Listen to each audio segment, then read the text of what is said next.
A story for October 12th. Linus has a bad day. Linus couldn't understand why no one was interested in the great pumpkin. He walked up to a neighbor's house and knocked on the door. The door opened and a woman answered. "Good afternoon, ma'am," Linus said politely. "I'd like to tell you about the great pumpkin." The door immediately slammed in his face. Linus took a deep breath and knocked on another door. This time a teenage boy answered. Linus smiled brightly. "Hi," he said. "Would you like to hear about the great pumpkin?" "No," the boy yelled, and he slammed the door too. Linus sighed. "I'll give it one more try," he thought to himself. He knocked on a third door. A little girl answered. Once again, Linus smiled widely and said, "Hi, would you like to hear about the great pumpkin?" "No," the little girl yelled. She also slammed the door. Linus decided to go home and write to the great pumpkin. "Dear great pumpkin, I've been trying to tell more people about you, but nobody wants to listen. I had 3 doors slammed in my face today, but do not worry. I will never stop believing in you. Sincerely, your friend, Linus Van Pelt." As Linus walked to the mailbox, he started to feel a little bit better. Soon it would be Halloween, and he would meet the great pumpkin, and then all those people who slammed doors in his face would be sorry. Linus walked up to the mailbox and dropped his letter in. He gave a happy sigh when all of a sudden his fingers slipped and slam! Even the mailbox slammed in his face. This just isn't my day, Linus thought. Halloween better hurry up and get here fast. A story for October 13th. Lucy and Rerun are good siblings. It was Rerun's first Halloween ever, and he was all ready. "Well, how do I look?" Rerun asked Lucy. He stood in front of her in his Halloween costume. He was dressed as a cowboy. "You look great," Lucy said. "How do I look?" She was dressed as a queen, and she touched her shiny crown. Let me go back so we can see them again. There's their costumes. "You look great too," Rerun told her, very royal. He held up a large bag. "Here's the bag I'm going to put all my treats in." Lucy looked at the sack. She nodded. "That's a nice big bag," she said. "Perfect. Now don't forget, when the door is opened, give them your biggest smile when you say trick or treat. Hey, maybe you should tell them this is your very first time trick or treating. They may even give you extra candy." "Okay, let's go. But there's one thing we have to do first. Follow me." Rerun followed Lucy into the pumpkin patch, where Linus was already waiting for the great pumpkin. "Linus, we're going trick or treating. Are you sure you don't want to come with us?" Lucy asked. "No, thank you," Linus said politely. "I'm waiting for the great pumpkin." Lucy rolled her eyes. "Fine," she said, "but don't expect us to share our treats with you. Come on, Rerun." As Lucy and Rerun left, Rerun suddenly looked at Lucy and broke out in a huge smile. Lucy stared at him. "What are you smiling about?" she asked. "Now I know why you keep telling me to get lots of candy," Rerun said. "We're going to give some to Linus, aren't we?" Lucy nodded. "Yes, you're right," she admitted. Then she looked at Rerun. "And if you tell anyone, I'll tie you to a tree with your own lasso, cowboy." Rerun grinned. "Don't worry, big sister," he said. "I love Linus too. Your secret is safe with me." He lifted up his trick-or-treat bag. "Okay, now let's go out and get some delicious candy for you, me, and Linus." A story for October 14th. Spreading the word. Charlie Brown had just finished breakfast when he heard a knock on the front door. Linus was standing on the porch with a determined look on his face. "I really need your help, Charlie Brown," Linus said. He planned to go from door to door telling everyone in the neighborhood about the great pumpkin. But there was a problem. Linus was just one person, and there were so many houses to visit by himself. That's why Linus also really needed his friend Charlie Brown to help him out so that everyone in the neighborhood could hear about the great pumpkin. Linus could visit all the houses on the left side of the street, and Charlie Brown could visit the houses on the right. "But I'm no good at this kind of thing," Charlie Brown said, shaking his head nervously. "Please help me, Charlie Brown. People have to learn about the great pumpkin," Linus begged. "Okay," Charlie Brown sighed and took a deep breath.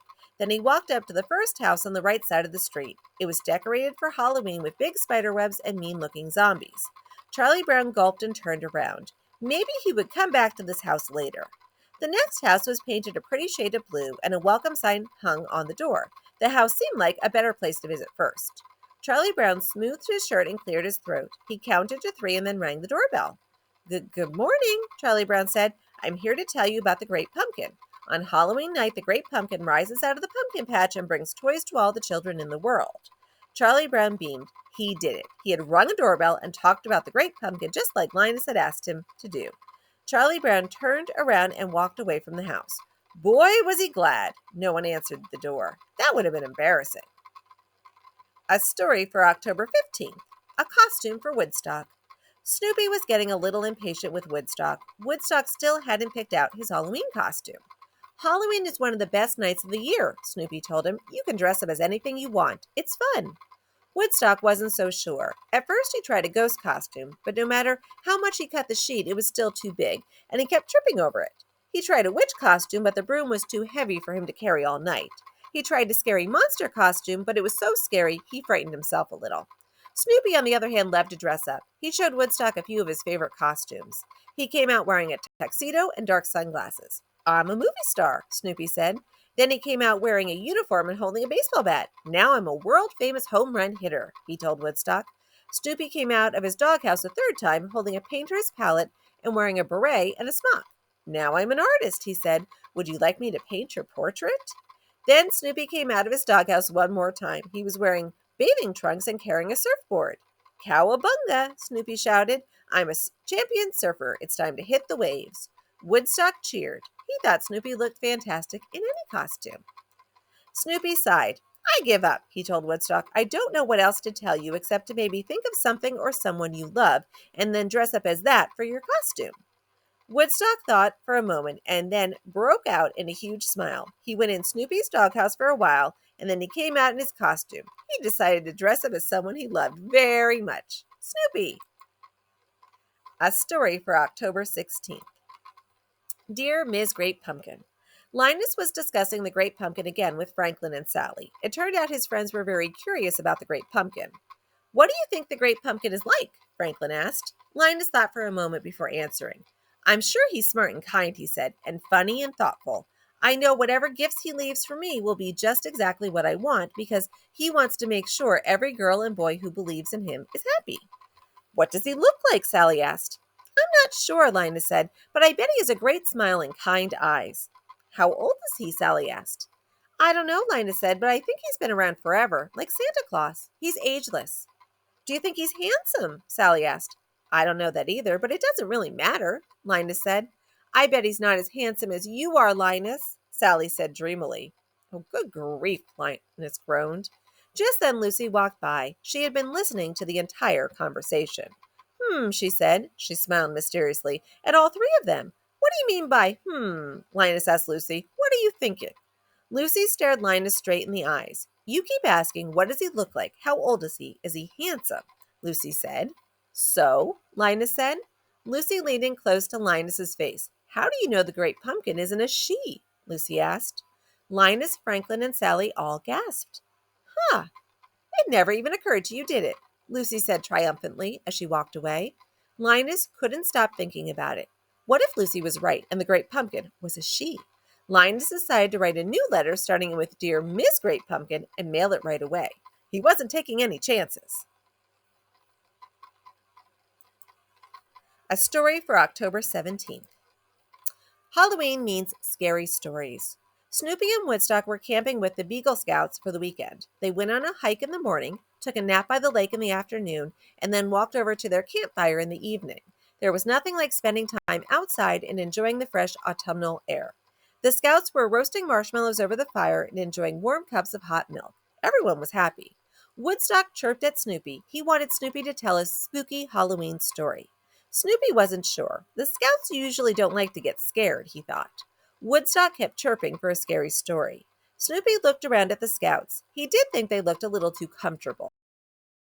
He finally agreed and pulled out his trusty old book of Halloween stories. He had the perfect one. Not too scary, but spooky enough to get into the Halloween spirit. Snoopy cleared his throat and then began to read.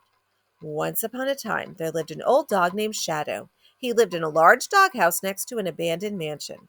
Every Halloween, Shadow locked himself up in his doghouse and didn't dare to come out. He had heard stories of ghosts and goblins coming out of the mansion on Halloween night. He didn't want to see them or for them to see him.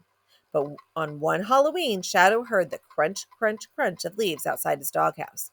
Just as he sat up, he heard a rustling on his doorknob. Snoopy suddenly looked up from his book to find that the Scouts were gone. Where is everyone? He thought.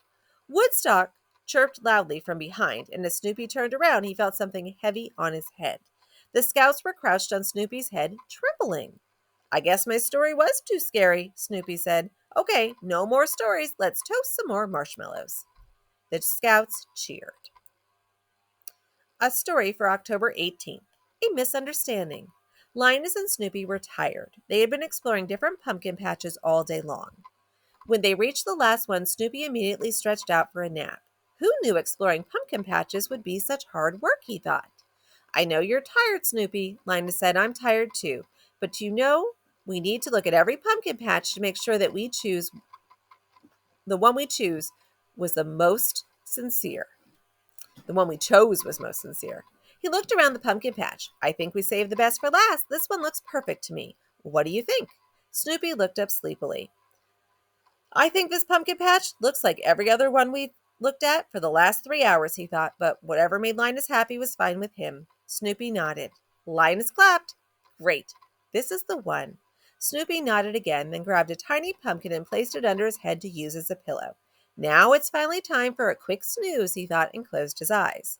But suddenly, the sound of a girl yelling startled both Snoopy and Linus. Hey, you two, get out of here, or I'm calling the police. Snoopy panicked and hid behind Linus. The girl ran up to Linus. Gotcha, she shouted. Don't even think about trying to run away. I am faster than you, and I will catch you every time, so stay right here where you are, thief. She glared at Linus. She wasn't kidding around. She was really angry at him. Linus was confused. Thief? I don't understand, he said. What have I done? I'm just trying to pick the most sincere pumpkin patch to wait for the great pumpkin. I would never steal anything. Otherwise, the great pumpkin may not come and bring me anything on Halloween night. Now it was the girl's turn to look confused. Most sincere pumpkin patch? Great pumpkin? The girl said. Kid, I don't know what you're talking about, but I guess it's okay. I thought you were stealing pumpkins. Okay, carry on. Happy Halloween. All right, this was part 3 of the book that has a different story for every day from our Peanuts characters. I will go ahead and end this one here, and you can look for part 4 that's going to continue with our next day of stories. Thanks for listening.